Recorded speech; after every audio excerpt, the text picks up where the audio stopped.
Welcome to Crack Defence. आज जो है हम वो रिलीफ फीचर्स पढ़ेंगे जिसको राहत सुविधाएं भी कहा जाता है। Welcome to Crack Defence. आज जो है हम रिलीफ फीचर्स पढ़ेंगे जिसे वेलकम टू क्रैक डिफेंस। आज हम जो है रिलीफ फीचर्स पढ़ेंगे जिसे राहत सुविधाएं भी कहा जाता है भूगोल में। तो ये पढ़ने से पहले ये भंगार, खद्दार, तेरई, भब्बर ये क्या है, ये पढ़ने से पहले एक बार एक स्ट्रक्चर जो है वो हम देख लेते हैं। ठीक है, कंसिडर कीजिए, जो एक्सप्लेनेशन के लिए मैं यहाँ पर क्या कह रहा हूँ कि देखो ये जो है ये हिमालयज एरिया है। ठीक है, पूरी तरह से ये जो है स्नो कैप्ड माउंटेन्स हैं। ठीक है, उसके स्नो कैप्ड माउंटेन जो है इसके ठीक नीचे जो है इलाका आता है वो है भब्बर एरिया। भब्बर एरिया में पूरी तरह से रॉक्स होते हैं, जो हिमालय से रॉक्स डिसेंड होते हैं, ये पूरी तरह से उस रॉक से बना होता है। ओके, तो ये रॉकी एरिया होता है। नेक्स्ट जो आता है वो आता है तेराई एरिया।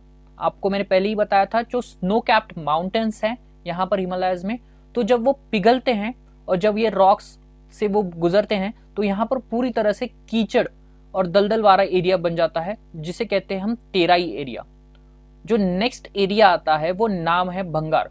और भंगार से आप नाम के जैसा ही है, ये इलाका बिल्कुल काम का नहीं रहता है। यहाँ पर भी बहुत ज़्यादा जो है रॉक्स रहते हैं। ठीक है, तो यहाँ पर भी कोई भी खेतीबाड़ी कुछ हो नहीं सकती है। जो लास्ट में आता है हमारा एरिया उसे कहते हैं खद्दार एरिया, जो पूरी तरह से एल्यूवियम डिपॉजिट्स होते हैं। देखो आप, ये जो यहाँ पर से रॉक्स डिसेंट हो रहे हैं तो यहाँ पर पूरी तरह से आप देख रहे हो एक तरह की वेदरिंग हो रही है, कीचड़ हो रहा है, फिर बाद में धूप होती है और अन्य जो फैक्टर्स हैं इसके वजह से क्या होता है, ये जो रॉक्स होते हैं इनका पूरी तरह से वेदरिंग होकर यहाँ पर एल्यूवियम डिपॉजिट्स रहते हैं। बहुत ही अच्छी जो सॉइल होती है एल्यूवियम डिपॉजिट जिसको कहते हैं, वो यहाँ पर खद्दर एरिया में आ जाती है। तो खद्दर एरिया जो है वो बहुत ही अच्छा है एग्रीकल्चर के लिए। ठीक है, तो अब देखते हैं हम कि इनकी डेफिनेशंस क्या है और इनकी डिफरेंस क्या है। स्टार्ट करते हैं हम भंगार से। भंगार जो है ये there are low plains formed of older alluvium.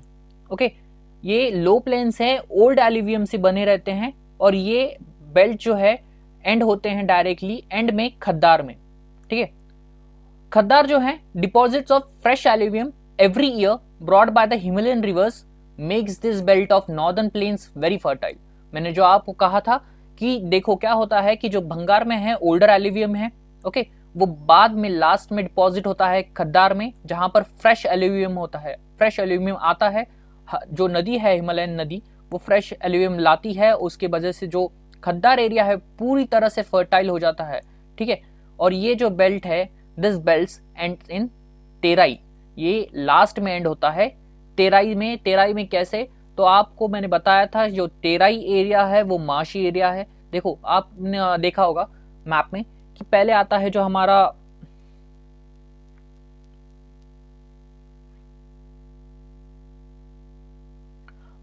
आता है भब्बर एरिया, उसके बाद में आता है तेराई, उसके बाद आता है भंगार, उसके लास्ट में आता है खद्दर। ठीक है, पर तेराई जो है तो फिर से बाद में रिपीट हो सकता है। कैसे, आपने देखा होगा कि जो डेल्टा रीजन है, जो हमारा जो गंगा डेल्टा है हमारा सुंदरबंस की, वहां पर वो माशी एरिया है पूरी तरह से, तो वहां पर जाकर ये एंड होता है। ठीक है, सो दिस इज खद्दार रीजन। ये रिलीफ फीचर्स हैं और पिक्चर्स हैं, क्या आपको ये जो है एक आइडिया आ जाए कि कैसा एरिया होता है। ये भब्बर एरिया, तेराई, भंगार नाम सजेस्ट करता है पूरी तरह से पथरीला एरिया है। तेराई एरिया है जो पूरी तरह से मार्शी है। खद्दर आप देख रहे हो बहुत ही यहाँ पर हरियाली है खद्दर एरिया, क्योंकि यहाँ पर फ्रेश एल्यूवियम है। और भब्बर जो एरिया है जो राइट बिलो द माउंटेन जो एरिया है हमारा हिमालयन माउंटेन और रिवर का जो एरिया है वो है हमारा भब्बर एरिया। नेक्स्ट देखते हैं हम तेराई। तेराई क्या है, Terai is a broad long zone south of Bhabar plain. Okay, तो बब्बर के बाद तेराई आता है, जो मार्शी एरिया मैंने बताया था आपको वो। ठीक है, it is a marshy damp area covered with a thick forest. यहाँ पर बहुत ज्यादा दलदल और कीचड़ होता है और थिक फॉरेस्ट रहता है, बहुत ज्यादा फॉरेस्ट रहता है। ठीक है, it is 20 to 30 kilometre wide, it is suitable for agriculture. तो आपको बात याद क्या रखनी है कि जो तेराई एरिया है वो माशी एरिया है, आपको ये 20 to 30 किलोमीटर वाइड ये याद रखने की जरूरत नहीं है, और ये सूटेबल फॉर एग्रीकल्चर है ये याद रखने की जरूरत है। तो सिर्फ याद रखिए कि तेराई एरिया में मार्शी एरियाज होते हैं और ये एग्रीकल्चर के लिए ठीक ठाक है। नेक्स्ट एरिया देखते हैं Bhabar. Bhabar is a long narrow plain along the foothills.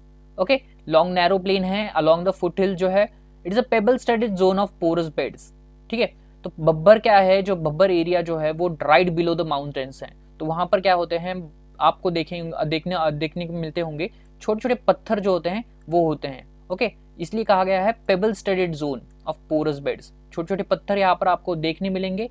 It is a 9 to 16 kilometre wide. It is unsuitable for agriculture. Okay, आपको सिर्फ ये याद रखने की जरूरत है कि ये जो है भब्बर इलाका राइट बिलो द माउंटेन जो एरिया है वो भब्बर इलाका है। ठीक है, और वो अनसुटेबल है एग्रीकल्चर के। तो ये बहुत ही ज्यादा लॉजिक की बात है कि आपने कभी भी देखा नहीं होगा कि जस्ट जो हिमालय माउंटेन है उसके नीचे खेती हो रही होगी। ठीक है, तो वो है भब्बर एरिया।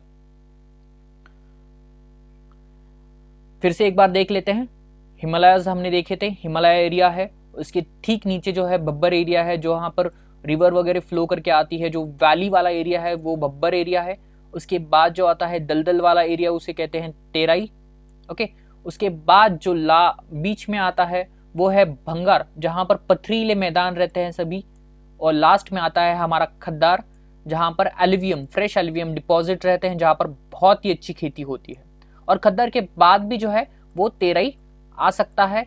जैसे आपने देखा होगा कि जो सुंदरबंस के मार्शी एरियाज हैं, मैंने आपको ये एग्जांपल दिया था। From south to north doabs are as follows. ये याद रखने की आपको बहुत ज्यादा जरूरत है। जो साउथ टू नॉर्थ डोअब्स हैं ये पूछे ही जाते हैं मैच द फॉलोइंग के लिए। सीडीएस, एनडीए, आईनेट और यूपीएससी की बहुत सारे एग्जाम्स मैच द फॉलोइंग का ये फिक्स क्वेश्चन रहता है कि साउथ टू नॉर्थ डोअब्स कौन से हैं और ये कौन से रीजन में हैं। तो आपको ये याद रखने की जरूरत है। बिस्त दोआब जो है वो बिटवीन बियास एंड सतलज है, याद रखो। बारी जो है वो बियास एंड रावी के बीच में है। छाछ है वो चेनाब और झेलम के बीच में है। रेचना रवि और चेनाब, सिंध, झेलम और इंदस के बीच में। आपको ये याद रखने की जरूरत है, पर ये कैसे आपको याद रखना है, ये देखो आप, ये जो बी है इससे आप बियास याद रख सकते हो। एसटी है वहां से आप सतलज याद सकते हो। बियास और सतलज को मिलकर बनाता है बिस्त दोआब। बारी, यहां पर देखो आपकी रावी है र, बारी आप पर आर आए, रावी को लिंक कर सकते हो और बियास को बी ए लिंक कर सकते हो। और बारी मतलब बियास और रवि को मिलकर बनाता है बारी दोआब। छाछ, जहां पर चेनाब और झेलम, यहां पर देखो सी एच चेनाब से लिया है हमने, और ये जे है लास्ट वाला वो हमने झेलम से लिया है, तो छाछ दोआब। रेचना मिलता है, यहाँ पर देखो यहाँ पर से इन्होंने आर लिया है रेचना, यहाँ पर से आर लिया है यहाँ पर। और चेनाब, चेनाब का CHNA लिया है और यहाँ पर हुआ है रेचना दोआब। सिंध, आप सिंध ऐसे याद रख सकते हो कि जो इंदु नदी है हमारी उसको ही सिंधु जो कहा गया था, सिंध। ओके, तो उससे आप याद रखते हो तो कि वो सिंध सागर दोआब जो है वो झेलम और इंदस के बीच में है। ये एक ग्राफिकल रिप्रेजेंटेशन है कि कौन से दोआब्स पहले आते हैं। तो आपने देखा यहाँ पर सिंध है, फिर बाद में ये छाछ, पहले सिंध सागर दोआब है, फिर बाद में छाछ है, रेचना है, ओके, बारी दोआब है, बिस्त दोआब है। ओके, ये सभी भी एरियाज हैं जो दोआब का ग्राफिकल रिप्रेजेंटेशन दिखाते हैं।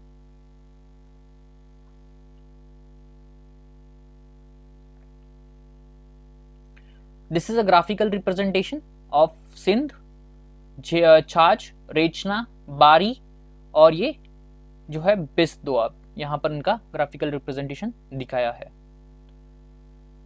जो उसके बाद आता है वो होते हैं कोस्टल प्लेन्स। ठीक है, कोस्टल प्लेन्स है हमारे, ईस्टर्न कोस्ट है, वेस्टर्न कोस्ट है।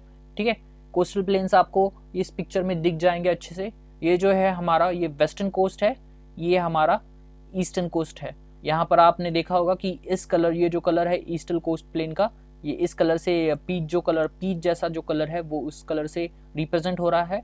और ये जो हमारा वेस्टर्न कोस्ट है ये हरे रंग से रिप्रेजेंट हो रहा है। तो देखते हैं कि क्या है ये। ठीक है, ईस्टर्न कोस्ट है, स्मूथ आउटलाइन है हमारे ईस्टर्न कोस्ट की। ठीक है, यहाँ पर है eastern coast, smooth outline. Occurrence of deltas, occurrence of deltas कहा गया है। यहाँ पर बहुत सारे डेल्टाज होते हैं, ईस्टर्न कोस्ट में। आपको एग्जाम्पल की तरह आप याद रख सकते हो कि सुंदरबन डेल्टा है यहाँ पर ईस्टर्न कोस्ट में, ठीक है। ब्रॉड रहते हैं यहाँ पर ईस्टर्न कोस्ट और लॉन्ग रिवर्स रहती हैं। तो आप देखो कैसे याद रखना है आपको कि पहली तो बात यह है कि यहाँ पर डेल्टाज हैं, ठीक है। ईस्टर्न कोस्ट पे आपको डेल्टाज मिलेंगे, ब्रॉड है और लॉन्ग रिवर्स हैं। तो यहाँ पर रिवर्स कौन सी आती हैं? गंगा आती है, फिर यहाँ से जो ब्रह्मपुत्र जो है बह के वो आती हैं। तो यहाँ पर जो बड़ी बड़ी रिवर्स हैं, ब्रॉड रिवर्स हैं और डेल्टाज हैं, यहाँ पर रहते हैं, इसलिए ये ईस्टर्न कोस्ट है। तो हमारा वेस्टर्न कोस्ट क्या कहता है? Dissected outline, occurrence of estuaries, यहाँ पर एस्चुरीज बनी रहती हैं। आपको एस्चुरीज पता होगा, एस्चुरीज बनी होती है, ये नैरो रहती हैं, बहुत ही छोटी रिवर्स यहाँ पर आती है, ठीक है। देखो जो है सीन, यहाँ पर जो नदियाँ बहती हैं यहाँ पर वो बहती हैं साबरमती, माही, ओके, तापी जो नदी है वो, ऐसी छोटी छोटी नदियाँ जो हैं वो यहाँ पर बहती हैं। तो इसलिए ये यहाँ पर क्या है, एस्चुरी फॉर्म हो जाती है और ये बहुत ही नैरो होती है, ये बड़ी बड़ी नहीं होती हैं, क्योंकि यहाँ पर जो नदियाँ आती है बहुत ही छोटी आती हैं, इसलिए यहाँ पर एस्चुरी बनाती है। तो आपको याद रखना है कि जो वेस्टर्न कोस्ट है यहाँ पर एस्चुरीज बनेंगी और ईस्टर्न कोस्ट में डेल्टाज बनेंगे, और ये बहुत ही ज्यादा इंपॉर्टेंट है एग्जाम पॉइंट ऑफ व्यू से,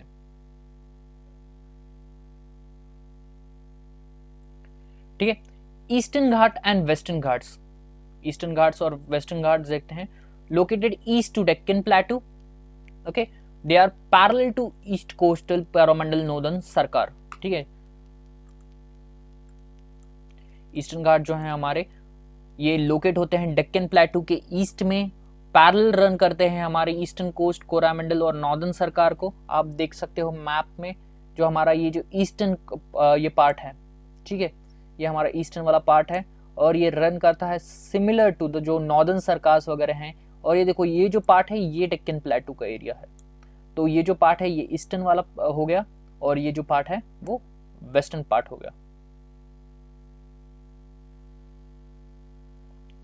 Mahanadi Kaveri, Godavari, Krishna etcetera river are drawn in this landform, ठीक है। आपको याद रखना बहुत ही ज्यादा इंपॉर्टेंट है कि महानदी जो नदी है, कावेरी है, गोदावरी है, कृष्णा है, ये नदियां जो है ये आपको याद रहनी ही चाहिए, जो ईस्टर्न घाट्स में आती है, ठीक है। और इनके जो ट्रिब्यूटरीज हैं वो आप अपने रिसर्च या प्रोजेक्ट के लिए एक आप कर सकते हो कि आप रिसर्च कर सकते हो कि जो इनकी जो ट्रिब्यूटरीज हैं, ओके, तो वो आपको याद रखने की जरूरत है। ये सभी नदियां आप याद रखो, इसके ट्रिब्यूटरीज भी आप याद रखो, पूछे जा सकते हैं, ठीक है। Jindhagada with an altitude of 1690 metre is the highest peak, Jindhagada जो है ईस्टर्न घाट का सबसे बड़ा पीक है। वेस्टर्न घाट, ओके, ये located west to the Deccan plateau, मैंने बताया था आपको, जो डेक्कन प्लेटू है हमारा, ओके, ये बीच में जो है हमारे ये डेक्कन प्लेटू है, वेस्टर्न साइड को जो है वो हमारा ये वेस्टर्न घाट है, ओके।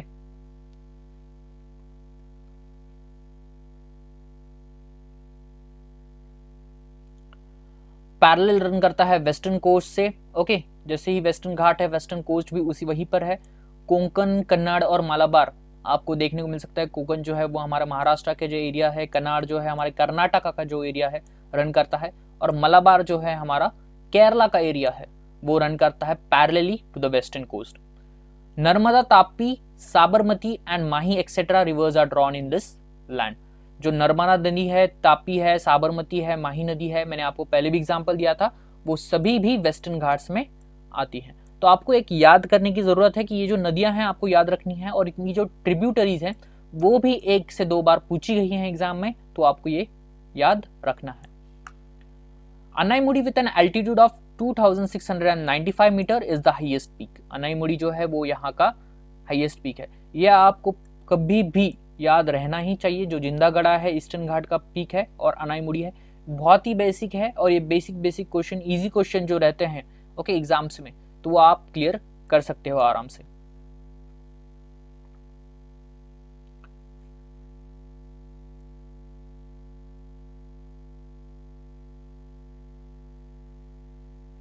सो